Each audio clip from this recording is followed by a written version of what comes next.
Okay yes, हम जो आज टॉपिक करने वाले हैं वो रिटर्न्स एंड ड्यू डेट्स का करने वाले हैं।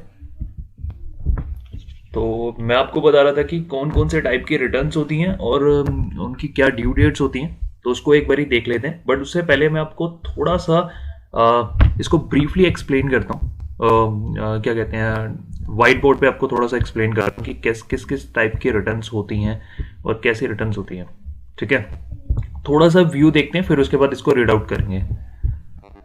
मतलब एक बार हमें रोड मैप पता लग जाए ना कि हम क्या क्या पढ़ने वाले हैं। तो हम जो चैप्टर करने वाले हैं वो कौन सा चैप्टर करने वाले हैं? रिटर्न्स का। ठीक है, तो अब रिटर्न्स में देखो क्या होता है। सबसे पहले जो रिटर्न आती है, आपको ब्रॉड ओवरव्यू दे रहा हूं अभी। सबसे पहले जो रिटर्न आती है वो आती है GSTR 1। जो फर्स्ट जो रिटर्न होती है वो होती है GSTR 1। अब GSTR ध्यान से सुनना, देखो आप समझ जाओगे कि कौन कौन से रिटर्न का स्ट्रक्चर समझ जाओगे। और इवन इंटरव्यू के अंदर भी आपको क्वेश्चंस पूछे जा सकते हैं रिलेटेड टू, अगर आप किसी ऐसी प्रोफाइल, कोई अकाउंट्स की प्रोफाइल के लिए अप्लाई कर रहे हैं। ठीक है, किसी मतलब एज अ अकाउंटेंट की प्रोफाइल के लिए अप्लाई कर रहे हैं, तो आपको या फिर टैक्सेशन फील्ड के अंदर अगर आप जा रहे हैं तो आपके पास, आपके लिए ये क्वेश्चन आ सकता है, या जनरली भी ये क्वेश्चन आ सकता है, क्योंकि ये सबसे ज़्यादा ये क्वेश्चन चलते हैं टैक्सेशन के अंदर। सबसे ज़्यादा क्वेश्चन यही पूछे जाते हैं रिटर्न्स के बारे में, कि जीएसटी के अंदर कौन कौन सी रिटर्न्स होती हैं और उनकी क्या क्या ड्यू डेट्स होती हैं। तो ये वाला क्वेश्चन इंटरव्यू के पर्सपेक्टिव से भी बहुत ज़्यादा इंपॉर्टेंट है। ठीक है, तो ध्यान से सुनना। सबसे पहली जो रिटर्न होती है वो GSTR 1 होती है। बिल्कुल सिंपल चीजें हैं। ठीक है, GSTR 1 होती है, उसके बाद आपकी एक रिटर्न आती है GSTR 3B। ठीक है, मैं आपको पहले का स्ट्रक्चर नहीं बताऊंगा, पहले का स्ट्रक्चर कुछ और होता था। जो जब न्यू GST आया था 1 जुलाई 2017 को GST आया था, तब बहुत सारी तब ना अलग रिटर्न्स थी। कुछ अलग रिटर्न्स नहीं बोलूंगा, एक दो रिटर्न और थी। जैसे पहले का जो स्ट्रक्चर था, मैं आपको थोड़ा सा बता देता हूं। पहले जब स्टार्टिंग में जब GST आया था, तो जब रिटर्न आई थी तो GSTR 1, फिर GSTR 2 और GSTR 3, इस तरह से रिटर्न आई थी। ठीक है, बट अब ऐसा स्ट्रक्चर नहीं है। अब क्या है, GSTR 1 तो यहीं पे ही है। GSTR 1 जैसे पहले थी वैसे अभी भी है GSTR 1।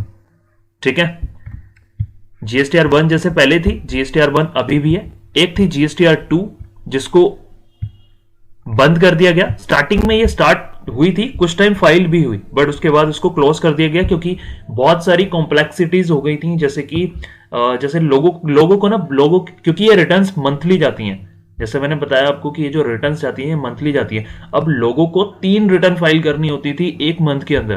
तो कितना ज्यादा, क्या कहते हैं, आप समझ सकते हो कितना ज्यादा हेक्टिक वर्क हो जाएगा। ठीक है, तो अगर कोई छोटा सा बिजनेसमैन है और उसको इतनी सारी रिस्पॉन्सिबिलिटीज आप दे दोगे कि यार 3 रिटर्न फाइल करनी है, और रिटर्न फाइल करना भी 1 मिनट का काम नहीं होता, उसमें टाइम लगता है। आपको सारा डाटा मेंटेन करना पड़ता है। पहले डाटा जो प्री रिक्वायरमेंट्स जो उसकी होती है वो आपको एक्सेल शीट में कैलकुलेशंस वगैरह करके रखनी पड़ती हैं, फिर उसके बाद ही आप रिटर्न फाइल करते हो। ठीक है, तो इतनी सारी रिटर्न से बहुत परेशानी आ सकती थी। तो फिर सारी की सारी इंडस्ट्री ने रिक्वेस्ट किया जीएसटी काउंसिल से कि इन रिटर्न का जो बर्डन है वो थोड़ा सा कम कर दो। तो कम इस तरह से किया गया कि GSTR 2 को हटा दिया गया और GSTR 3 और 2 का एक कंबाइंड वर्जन लेके आया गया। GSTR 2 और 3 का एक कंबाइंड वर्जन लेके आया गया, उसे कहते हैं GSTR 3B। ठीक है, तो अब होता क्या है, GSTR 1 और 3B, अब आपको करंट सिनेरियो पता लग गया कि अभी कौन कौन सी रिटर्न फाइल होती हैं। GSTR 1 और 3B, अभी कुछ और रिटर्न्स भी हैं, उसके बारे में भी बताऊंगा, बट उनका स्ट्रक्चर बिल्कुल वो अलग है। बट मेनली जो रिटर्न फाइल होती है वो कौन सी होती है? अभी सिर्फ यही रिटर्न फाइल होती है। जो मेन रिटर्न है आपकी, जो मेन रिटर्न है वो यही रिटर्न है, जो GSTR 1 और 3B। मतलब अगर आपसे कोई क्वेश्चन पूछता है, अगर आपसे कोई क्वेश्चन पूछे कि रिटर्न्स कितने तरह की होती है और कौन कौन सी रिटर्न्स फाइल होती हैं जर्नली, तो जर्नली आप यही बताओगे कि GSTR 1 और 3B। ठीक है, अगर आपसे इंटरव्यू में भी क्वेश्चन पूछा जाता है कि कौन कौन सी रिटर्न होती है जो जीएसटीआर के अंदर फाइल होती हैं, वैसे तो बहुत सारी रिटर्न होती है, मैं अभी आपको बताऊंगा अलग अलग सिनेरियो में अलग अलग रिटर्न हो सकती हैं, अभी मैं आपको बताऊंगा। बट जो जर्नली जो 90% लोग वो कौन सी रिटर्न फाइल कर रहे हैं, 90% लोग फाइल कौन सी करते हैं, जीएसटीआर 1 और 3B। ठीक है, बाकी किसी और सिनेरियो के अंदर कोई और रिटर्न भी हो सकती है, तो उसके बारे में मैं थोड़ा सा ब्रीफ दूंगा बाद में। बट अभी हम जो मेन जो रिटर्न है उसके बारे में ही बात करते हैं। तो अब जीएसटीआर 1, आपको दो रिटर्न पता लग गई कि जीएसटीआर 1 फाइल होती है और एक जीएसटीआर 3B फाइल होती है। अब मैं इसकी ड्यू डेट बताता हूं। सबसे पहले इसके बारे में बताने से पहले कि जीएसटीआर 1 के अंदर क्या आता है और जीएसटीआर 3B के अंदर क्या आता है, मैं आपको इसकी पहले ड्यू डेट बता देता हूं, और शायद से उस ड्यू डेट से आप समझ सकते हो, क्योंकि मैंने क्लास में उस ड्यू डेट के कारण मैंने ड्यू डेट करवाई है आपको कि ये डेट होती थी और इस टाइम होता था, तो आप शायद से समझ सको कि इसके अंदर क्या आता होगा उस रिटर्न के अंदर। तो जीएसटीआर जो 1 है उसकी ड्यू डेट क्या होती है, हम उसको देख लेते हैं। जीएसटीआर 1 की जो ड्यू डेट होती है वो होती है 10th ऑफ नेक्स्ट मंथ, या सब्सिक्वेंट मंथ भी बोल सकते हो इसको। Subsequent month mean the next month. ठीक है, 10th of next month GSTR 1 की ड्यू डेट होती है। वेयरएज अगर मैं जीएसटीआर 3B की बात करूं, इसकी क्या लास्ट डेट होती है, इसकी लास्ट डेट होती है 20th ऑफ नेक्स्ट मंथ। तो दोनों रिटर्न पता लग गया आपको, जीएसटीआर 1 और 3B 10th of the next month and 20th of the next month. अब ये नेक्स्ट मंथ की कहानी में क्या बोल रहा हूं, इसको मैं आपको समझाता हूं। नेक्स्ट मंथ की कहानी का मतलब ये है कि जैसे कि लेट्स टेक अ एग्जांपल, मैं जैसे कोई पीरियड मैं कोई पीरियड ले लेता हूं यहां पे, एक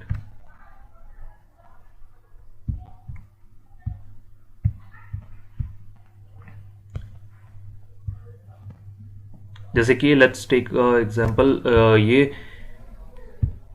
एक फाइनेंशियल ईयर है। ठीक है, अभी कौन सा फाइनेंशियल ईयर है, इसको ले लेते हैं। अभी कौन सा फाइनेंशियल ईयर चल रहा है, अभी 2021 चल रहा है। ठीक है, तो 1 अप्रैल 2020 से स्टार्ट हो रखा है ये पीरियड, और खत्म कब होगा,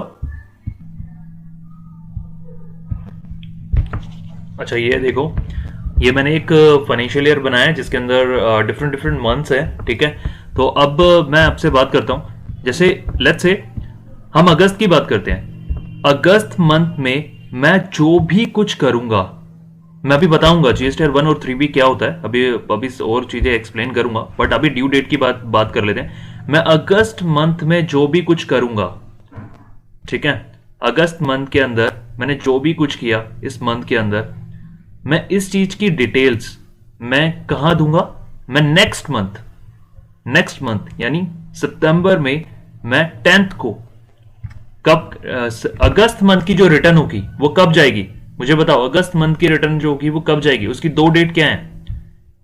अगस्त मंथ की जो जीएसटीआर 1 है वो कब जाएगी बताओ।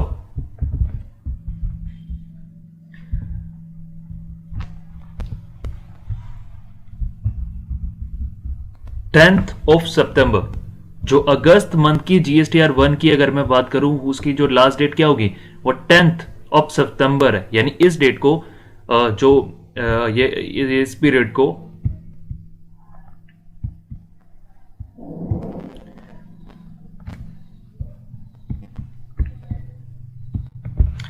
टेंथ ऑफ सितंबर में हमारी क्या जाएगी, जीएसटीआर हमारी R1 जाएगी। इसको शॉर्ट में R1 भी बोला जाता है, R1 हम R1 भी बोल देते हैं, जीएसटीआर R1, तो R1 भी बोल सकते हो। ठीक है, तो मेरी जो R1 जाएगी वो कब जाएगी, वो अगस्त, अगर मैं अगस्त की बात करूं तो अगस्त की जो R1 जाएगी वो 10th ऑफ सितंबर जाएगी। वेरएस अगर मैं R3B की बात करूं, या फिर इसको 3B भी बोल सकते हो, या पूरा जीएसटीआर 3B भी बोल सकते हो। ठीक है, बहुत सारे लोग इन शॉर्ट में 3B बोल देते हैं, या R3B भी बोल सकते हो, या फिर जीएसटीआर 3B भी बोल सकते हो। ठीक है, तो जो जीएसटीआर 3B वो कब जाएगी बताओ, वो 20th को जाएगी। सिंपल है।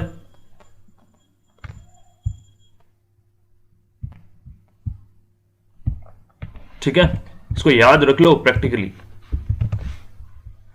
20th 9 को क्या जाएगी आपकी R3B जाएगी।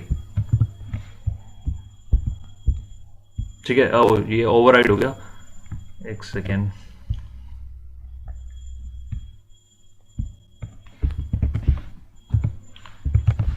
ट्वेंटियथ सितंबर को आपकी जाएगी R3B।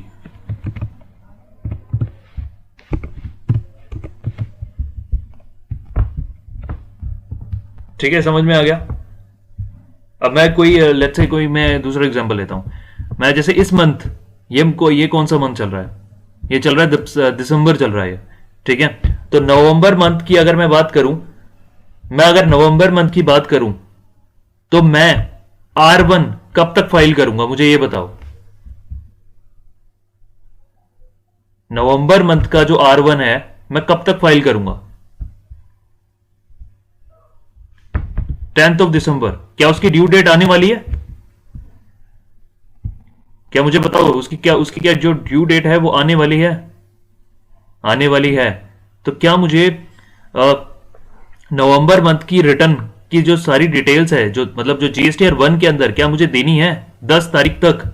हाँ, देनी है। और अगर मैं लेट फाइल करता हूं तो वही इंटरेस्ट आपका लगेगा, पेनल्टीज लगेंगी।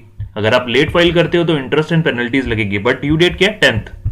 ठीक है, और अगर मैं बात करूं 3B की, तो नवंबर मंथ की 3B कब फाइल करूंगा मैं? 20th दिसंबर को। ठीक है, और अगर मैं लेट फाइल करता हूं तो आपके ऊपर इंटरेस्ट एंड पेनल्टीज लगेंगे। और अच्छा, एक चीज और मैं बताना चाहता हूं आपको कि समटाइम्स ना ऐसा होता है कि गवर्नमेंट जैसे कभी ना कभी कुछ ऐसा हो जाता है, जैसे कोविड के चक्कर में, है ना, या फिर कोई टेक्निकल इश्यूज जब आ रहे हो, तो उसके कारण ना ये डेट को ना एक्सटेंड भी कर देते हैं। जैसे इनकम टैक्स रिटर्न, जैसे गवर्नमेंट, जैसे डिपार्टमेंट के पास, गवर्नमेंट डिपार्टमेंट के पास अगर राइट है कि इनकम टैक्स रिटर्न्स को भी कभी कभार वो क्या करते हैं, वो पोस्टपोन करते रहते हैं, उनकी जो लास्ट डेट होती है। उसी तरह से जीएसटी की रिटर्न्स को भी अगर उनके पास राइट है कि अगर कोई टेक्निकल इशू आ रहा हो, या फिर कोई जैसे कोई इकोनॉमिकल इशू हो, या फिर कोई भी किसी भी तरह का इशू हो, तो अगर उनको लग रहा हो कि एक्सटेंड कर देनी चाहिए, तो उस ड्यू डेट को वो एक्सटेंड भी कर देते हैं।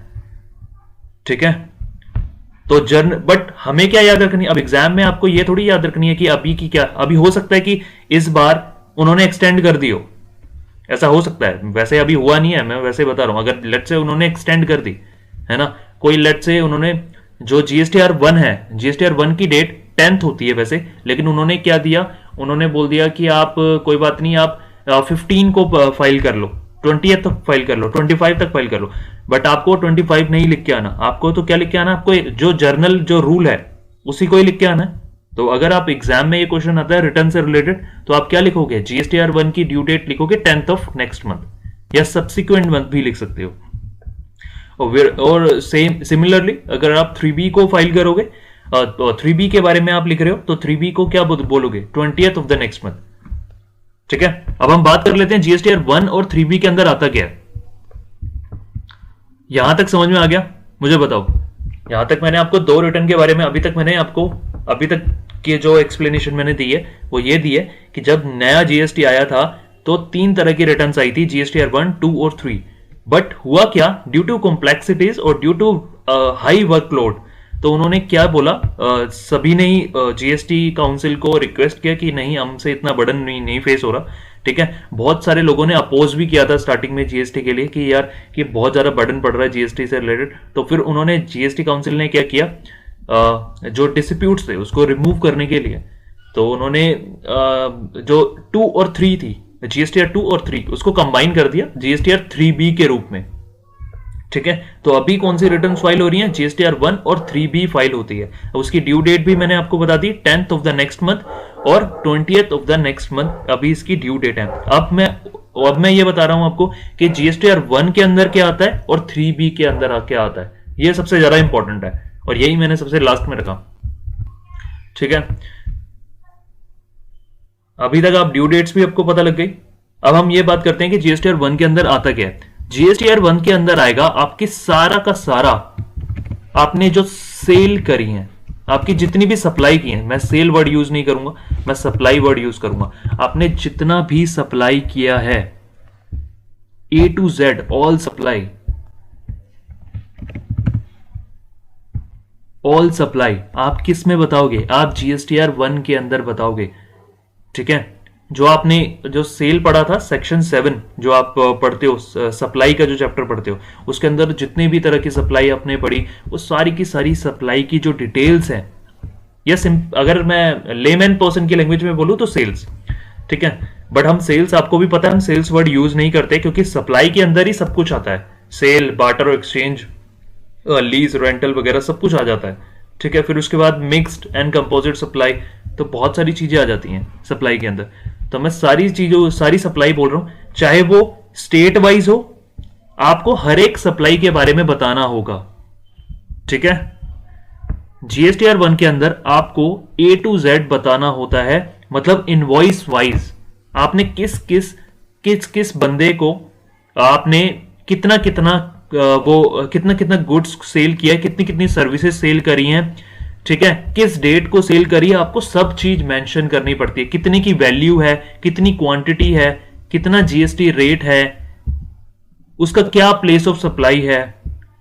प्लेस ऑफ सप्लाई का मतलब हो गया कहां पे सेल, सप्लाई कहां पे सेल करी है आपने, यानी आपने इंट्रा स्टेट सेल कितनी की है, इंटर स्टेट सेल कितनी की है, सब चीज, हर एक चीज, हर एक छोटी छोटी डिटेल आपको GSTR 1 के अंदर देनी होती है। तो आप समझ सकते हो कि GSTR 1 इजी नहीं है फाइल करना, उसमें कितना टाइम लगेगा आपको डिटेल्स फिल करने में। ठीक है, तो आप समझ सकते हो इस चीज को, इस चीज से ही समझ सकते हो, क्योंकि आपको हर एक चीज छोटी छोटी डिटेल्स देनी है, चाहे इंट्रा स्टेट हो, चाहे इंटर स्टेट सेल हो कि कितनी गई है, दिल्ली में आपने कितनी सेल करी है, यूपी में आपने कितनी सेल करी है, बिहार में आपने कितनी सेल करी है, झारखंड में आपने कितनी सेल करी है, ठीक है, गुजरात में कितनी सेल करी है, आपको सब चीजें एक्सप्लेन करनी पड़ेंगी। और सिर्फ इतना ही नहीं कि दिल्ली में कितनी सेल करी है, दिल्ली में भी आपने किस किस सप्लायर को कितनी कितनी सेल करी है, कितनी क्वांटिटी सेल करी है। ठीक है, क्या GST रेट है उसके ऊपर, आपको हर एक चीज, आपको इनवॉइस नंबर हो गया, इनवॉइस वाइज आपको बताना होता है। सिंपल इन शॉर्ट अगर मैं बोलूं, इनवॉइस वाइज आपको बताना होता है कि आपने कितनी कितनी सेल करी हैं।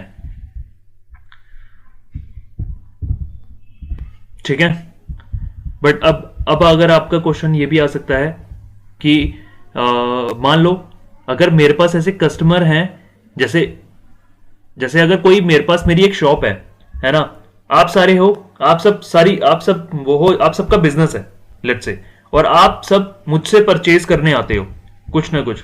ठीक है, मेरी होलसेल की शॉप है और आप सब हो रिटेलर, तो आप मेरे से परचेज करने आते हो। ठीक है, आप जनरली हम दोनों का बिजनेस चलता है। ठीक है, आप मुझसे परचेज करने आते रहते हो, मैं एज अ होलसेलर आपको सेल करता रहता हूं। अब एक बात बताओ, क्या आपकी डिटेल्स, क्योंकि आप तो कोई चिंदी में तो आप क्या कहते हैं, छोटे छोटे से अमाउंट तो खरीदोगे नहीं आप, है ना, आप तो आप जब, क्योंकि आप रिटेलर हो तो आप एक बार में अपनी शॉप के लिए सामान लेके जाओगे। ठीक है, तो उसका इनवॉइस बनाना है ना, तो वो इनवॉइस भी थोड़ा से बड़े बड़े अमाउंट का होगा। तो ऐसे इनवॉइस के बारे में क्लासिफिकेशन देना मेरे लिए दिक्कत नहीं है, बट मेरे लिए दिक्कत ये आएगा, मेरे लिए दिक्कत वो आएगी कि जो मेरे मुझसे एज अ होलसेलर से कुछ ऐसे भी कस्टमर आते हैं, कुछ क्या बहुत सारे ऐसे भी कस्टमर आते हैं जो 100-200 रुपए का सामान लेने आ जाते हैं। ठीक है, मैं उन छोटे कस्टमर की बात कर रहा हूं, मैं रिटेलर की बात नहीं कर रहा। आपने देखा होगा कि कभी ना कभी कुछ होलसेलर शॉप पे भी कुछ डायरेक्टली आप भी खरीदने जाते होगे, आपकी दुकान नहीं है लेकिन आप खरीदने जाते होगे कि नहीं जाते होगे, खुद बताओ। कुछ ऐसी कुछ होलसेल शॉप्स होंगी आपके आसपास भी, और आप तो वहां पे रिटेलर भी खरीदने जाते हैं और आप भी खरीदने जाते हो, तो आपकी तो शॉप नहीं है, आप भी जाते हो खरीदने। तो ऐसे ही बहुत सारे लोग आते होंगे खरीदने के लिए, तो क्या मैं हर एक को इनवॉइस तो पकड़ाता नहीं वैसे भी मैं, तो उनका मैं क्या करूंगा। तो उनके लिए वही है कि आपको सिर्फ स्टेट वाइज एक्सप्लेनेशन देनी पड़ेगी। ये आप में से किसी की क्वेरी आ सकती थी, तो इसलिए मैंने बता दिया कि अगर कुछ ऐसे कस्टमर होंगे जो छोटे छोटे कस्टमर हैं, तो उनका क्या करेंगे, उनका सिर्फ स्टेट वाइज बता देंगे, उनका स्पेसिफिकली नहीं बताने की जरूरत है। बट मेरे जितने भी रिटेलर्स होंगे जिनके साथ मैं डील कर रहा हूं, ठीक है, उनका मुझे एक एक करके मुझे बताना पड़ेगा।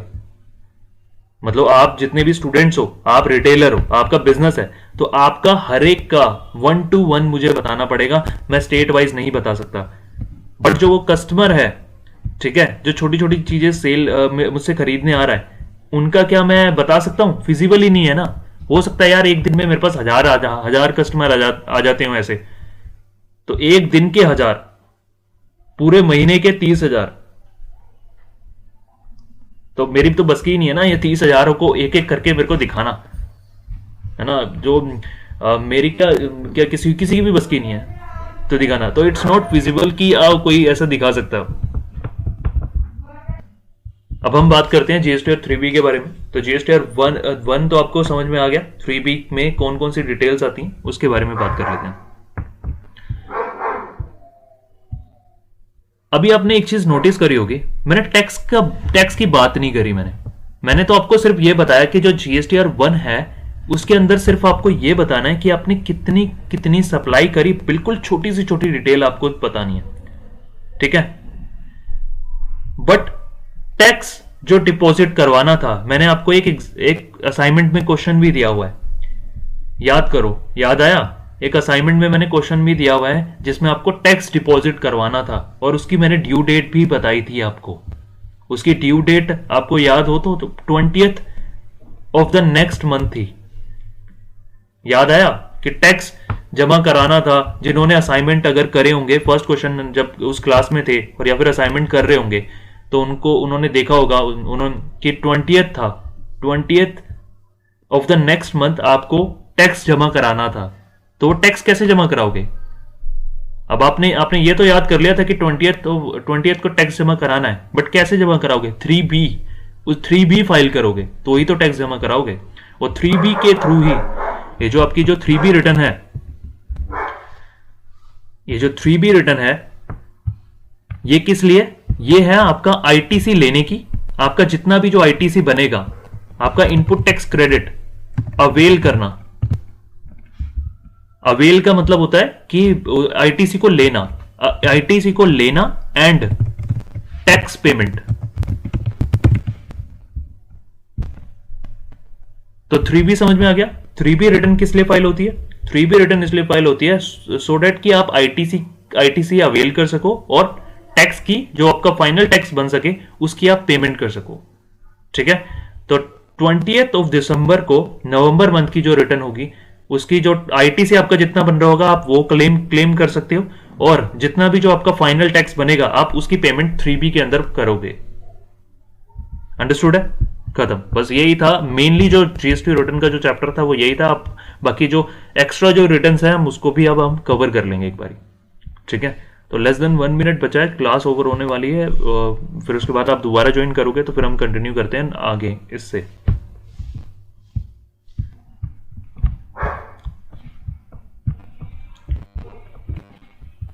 अच्छा, एक छोटा सा पॉइंट यहां पे है कि जीएसटीआर 1 के लिए एक छोटा सा पॉइंट है, जीएसटीआर 1 के लिए एक छोटा सा पॉइंट है जो मैं बताना चाहता हूं आपको, कि वैसे तो रिटर्न मंथली फाइल होती है, ठीक है। वैसे तो ध्यान से सुनना, वैसे तो रिटर्न मंथली फाइल होती हैं, बट कुछ ऐसे केसेस हैं, कुछ क्या, एक ही केस ऐसा है जिसके अंदर जो जीएसटीआर 1, सिर्फ जीएसटीआर 1 के बारे में बात कर रहा हूं, कुछ ऐसा केस है, क्या हो गया यार, कुछ ऐसा केस है कि जीएसटीआर 1 ना मंथली ना फाइल होके आप क्वार्टरली भी फाइल कर सकते हो, ठीक है। जैसे मैंने बताया, वैसे तो आपकी जो रिटर्न होती है वो मंथली फाइल होती है, चाहे जीएसटीआर 1 के बारे में बात करूं, चाहे वो जीएसटीआर 3B के बारे में बात करूं, ठीक है। अब देखो यहां पे लिखा हुआ है इनपुट टैक्स क्रेडिट क्लेम करना है आपको, कितनी आपकी टैक्स लायबिलिटी है, कितने टैक्स आपको पे करने हैं, वो किस में आता है? वो जीएसटीआर 3B के अंदर आता है। अब यहाँ पे ड्यू डेट यहाँ पे नहीं लिखा हुआ, ड्यू डेट का नीचे मैंने दिया हुआ है, पूरा का पूरा काट दिया हुआ है, ये आपका ड्यू डेट है, ये रहा। जीएसटीआर 1 जो है आपकी कब फाइल होती है, देखो यहाँ पे इन शॉर्ट में आप यहाँ पे भी याद कर सकते हो। जीएसटीआर 1 के अंदर क्या आता है? आउटवर्ड सप्लाई आती है सारी की सारी, आप चाहे वो गुड्स की बात हो चाहे सर्विसेज की बात हो, कब फाइल होती है? मंथली फाइल होती है, मंथली फाइल होती है। बट यहाँ पे ऊपर क्या लिखा हुआ है, ऊपर ये भी लिखा हुआ है कि ये क्वार्टरली भी फाइल हो सकती है। मतलब इसको आप क्वार्टरली भी फाइल कर सकते हो। सिर्फ जीएसटीआर 1 के बारे में लिखा हुआ है ऐसा कि आप क्वार्टरली भी फाइल कर सकते हो। क्वार्टरली का मतलब हर 3 महीने में एक बार रिटर्न फाइल करोगे आप इसको क्वार्टरली भी फाइल कर सकते हो। बट शर्त यह है कि आपकी जो टर्नओवर है पूरे साल की, आपकी जो टर्नओवर है पूरे साल की वो 1.5 करोड़ से कम की होनी चाहिए, 1.5। अगर आपके 1.5 करोड़ से कम की टर्नओवर है तो आप क्या कर सकते हो, आप क्वार्टरली रिटर्न भी फाइल कर सकते हो। सिर्फ जीएसटीआर 1 के बारे में बोल रहा हूं, जीएसटीआर 3B के बारे में नहीं बोल रहा हूं। जीएसटीआर 3B मंथली ही फाइल होगी, वही 20 तारीख को जो फाइल होती थी। ये देखो ये जो नीचे है जीएसटीआर 3B, तो वही वैसे ही फाइल होगी, मंथली ही फाइल होगी। ये चीज ना नई आई है, ये नई नोटिफिकेशन के थ्रू निकाली गई है, पहले नहीं था। पहले ये भी मंथली, जीएसटीआर 1 भी मंथली फाइल होता था। बट फिर गवर्नमेंट ने ये सोचा यार कि जो छोटे सप्लायर हैं, जैसे जिनकी 20 लाख की सेल होती है, 20 लाख तो उसमें नहीं आ जाएगा, बट अगर मैं जैसे बोलूँ 50 लाख की सेल है, अगर कोई ऐसा सप्लायर है जिसकी 50 लाख की सेल होती है पूरे साल के अंदर ही, तो उसके ऊपर इतना बर्डन क्यों डाला जाए। चाहे 2 रिटर्न ही फाइल कर रहा है लेकिन हर महीने 2 रिटर्न उसको बोलना, वो भी सही नहीं लगता। तो गवर्नमेंट ने थोड़ा सा और बर्डन कम कर दिया और गवर्नमेंट ने बोला अगर आपकी जो टर्नओवर है, टर्नओवर जो सेल्स की बात कर रहा हूं मैं, जो पूरे साल की पूरे साल की अगर आपकी जो सेल है आपको लगता है कि वो 1.5 करोड़ से कम है, ठीक है, तो फिर आप क्या कर सकते हो, आप जीएसटीआर 1 की जो रिटर्न है उसका क्वार्टरली ऑप्शन चूज कर सकते हो। अब ये मर्जी है, कंपलसरी नहीं है। अगर आप ज्यादा ही खुजली है, आप क्या कहते हैं मंथली फाइल करो, कोई दिक्कत नहीं। बट हाँ कि you have option to file quarterly, ठीक है।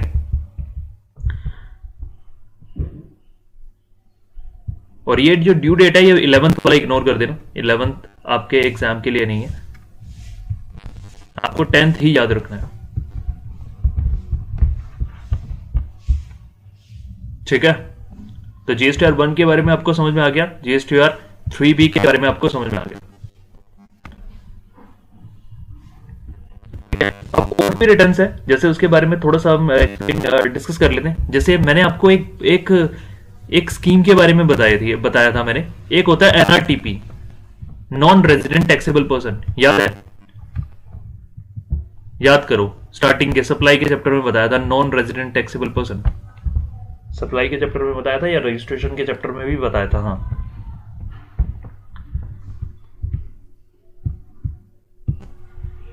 एनआरटीपी का मैंने आपको बताया है। अब ये एनआरटीपी का क्या है कि मैंने आपको बताया था कि मैक्सिमम 3 महीने तक का रजिस्ट्रेशन मिलता है इनको।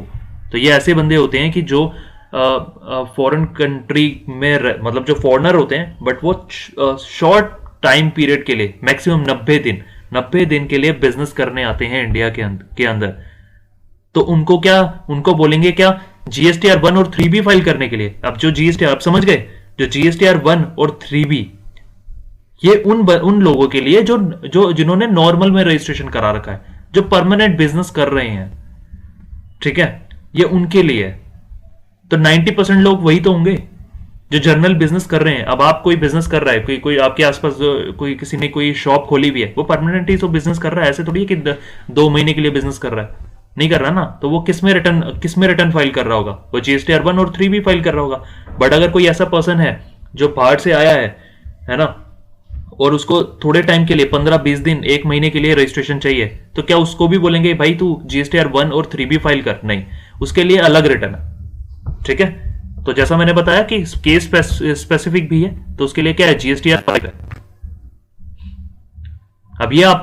अब आप बोलोगे कि आपको ये सर क्या ये सब याद रखना है आपको? नहीं, आपको याद रखने की जरूरत नहीं है। बस आप इतना कर लेना कि एक बारी इसको एग्जाम से पहले या अभी भी, जैसे आप क्लास के अंदर आपने इसको रीड आउट कर लिया कि अच्छा जीएसटीआर 5 एक होती है एनआरटीपी के लिए, बस ठीक है। बट एक बारी रीड आउट कर लेना बस, तो याद आ जाए एग्जाम के अंदर तो लिख देना, नहीं आए तो जीएसटीआर 1 और 3B तो बिल्कुल घोट के पी जाओ।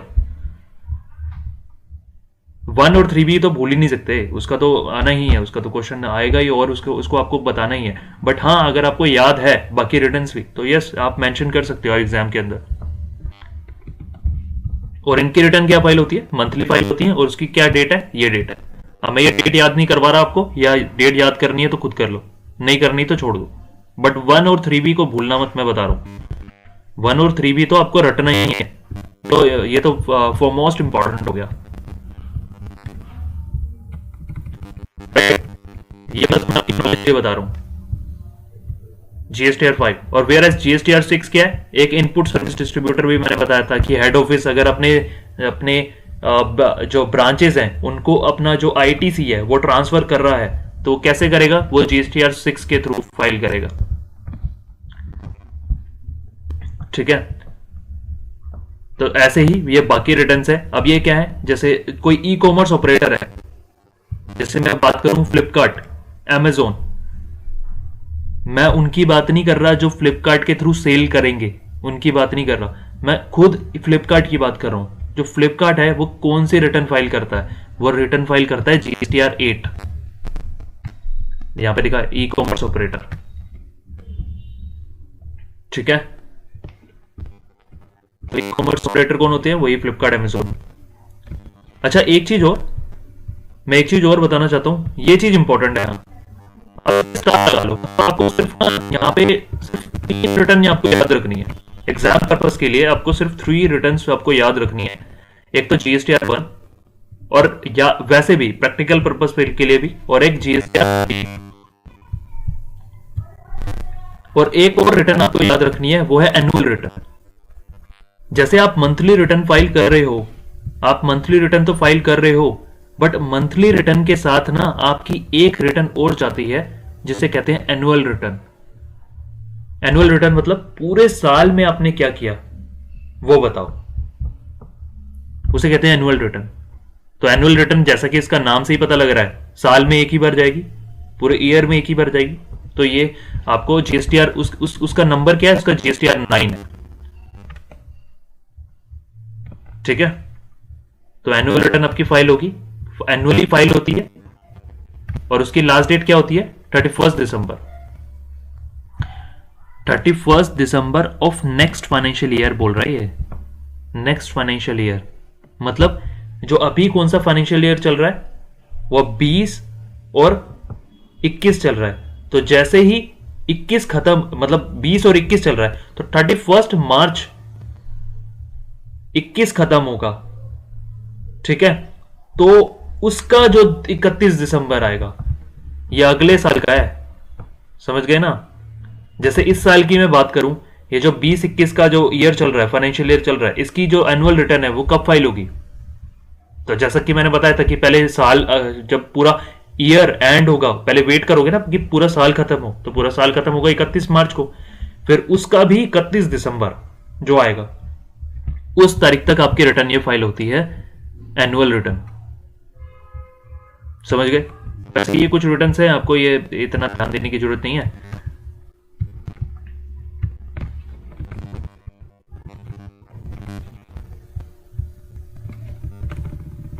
बस ये हो गया। हाँ, GSTR 10 और 11 भी आपको ध्यान देने की जरूरत नहीं है, इसको मैं डिलीट कर मारूं। मैं मेनली आपको बता चुका हूं आपकी कौन कौन सी रिटर्न आपको याद रखनी है और कौन कौन सी रिटर्न की ड्यू डेट याद करनी है आपको। सेम ईयर का नहीं जानवी, नेक्स्ट ईयर का आपको कौन कौन सी रिटर्न याद रखनी है। हाँ, 21 का नेक्स्ट फाइनेंशियल ईयर लिखा है ना, जैसे मंथ के केस में था ना, जैसे GSTR 1 के केस में था कि नेक्स्ट फाइनेंशियल ईयर, वैसे ही वो नेक्स्ट फाइनेंशियल ईयर हो जाएगा। तो नेक्स्ट फाइनेंशियल ईयर कौन सा है? वही है। हाँ, GSTR 3B जो होता है दीपांकुर, सबको फाइल करना होता है और मंथली फाइल करना होता है, उसको आप क्वार्टरली फाइल नहीं कर सकते। राइट? तो मैंने आपको स्टार लगा दिए हैं। GSTR 9 इनकी ड्यू डेट, मतलब एक तरह से सिंपल सी बात है, जो GSTR 1, GSTR 3B और GSTR 9, इन 3 रिटर्न को घोट के पी जाओ एकदम। इनकी क्या ड्यू डेट होती हैं, किस लिए ये रिटर्न फाइल होती हैं, क्या क्या चीजें इनके अंदर आती हैं, और इनकी क्या फ्रीक्वेंसी है। फ्रीक्वेंसी का मतलब मंथली फाइल होती है या एनुअली फाइल होती है, ठीक है, क्या ड्यू डेट है, इनकी क्या ड्यू डेट है, तो सब कुछ आपको करना पड़ेगा।